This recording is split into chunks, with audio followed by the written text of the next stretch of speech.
Good evening and welcome back. Listen, man, we are here at the Freedom Table. Juneteenth San Marcos, second annual, and Lionel and Natalie are doing such a great job. We are so happy to have some special guests here with us. Listen, I got Belief Mel here. I got Mrs. Melanin. Honestly, I should have introduced you first, Mrs. Melanin. For sure. Without a doubt. Without a doubt. Now, you know what? One of the important, I told you I was going to start off with music first. So I'm going to go ahead and start off with music first. All right, do it. All right. So I've been asking this question to a few, and I'm kind of outnumbered here. So let's see if you help me. Okay. Off the Wall or Thriller? Thriller. Okay, so my wife is. Oh!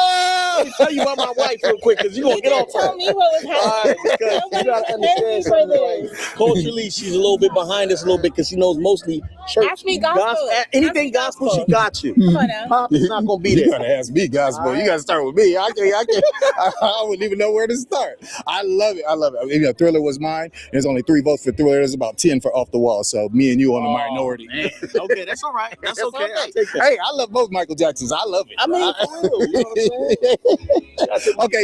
Okay, so you know what, Mr. Bed, I will start with you though, because you're an educator, right?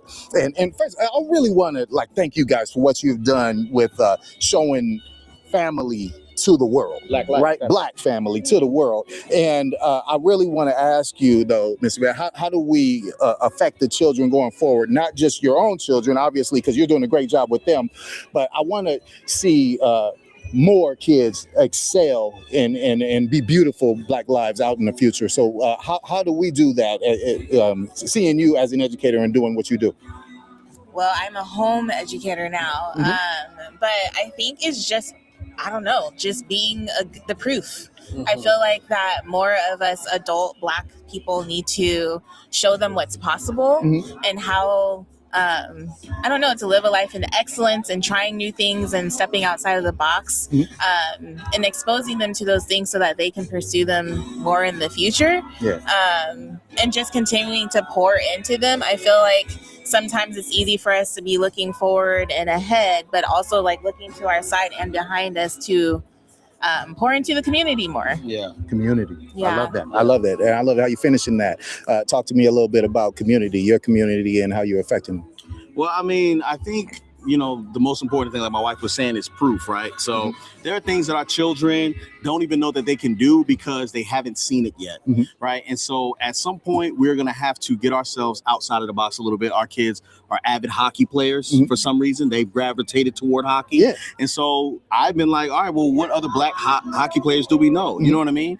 And so that actually gives them a little bit more desire and oomph and capacity to know that this is possible. You know what I mean? Because sometimes having that example changes everything. You know what I mean? So that's kind of it for us. And then we've also been very intentional about going the distance for the community that we want. You know what I mean? So sometimes we got to travel in the RV. Sometimes we got to travel up to 5 or down to 15 or whatever it is, just to be with more community that helps them see themselves. You know what I mean? So it's not so abnormal. You know what I mean? I love that. What you're saying is kind of you see the goal first, and then you just take the roads, whatever it takes to get there. Right. And then every time, because I could have looked at hockey and said, you know what? No, you're not going to play hockey because there's not a lot of Black people in hockey. Right. We don't do that. But I think it's important for us to accept the invitation our children give to us, right? So they have things that they want to do and things that they desire. And it's okay for us to say, okay, well, I'm going to meet you there and I'm going to take this backstage pass into your life for this moment, and we're going to journey it together, right?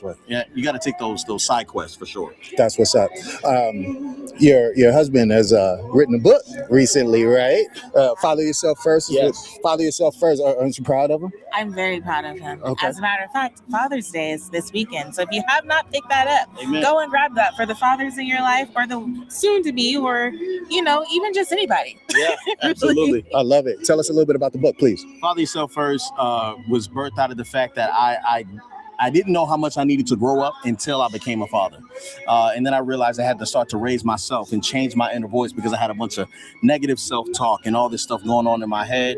And I wanted to use the same voice I use with my children to myself. So I'm literally raising myself in the book and teaching you how I go through that process. But also my wife has written a book too. Talk to us about the book. Yes, yes. Please talk to us about the book. I wrote a 30-day devotional called Release, Rest, Remain. It spends 30 days in the book of John 15.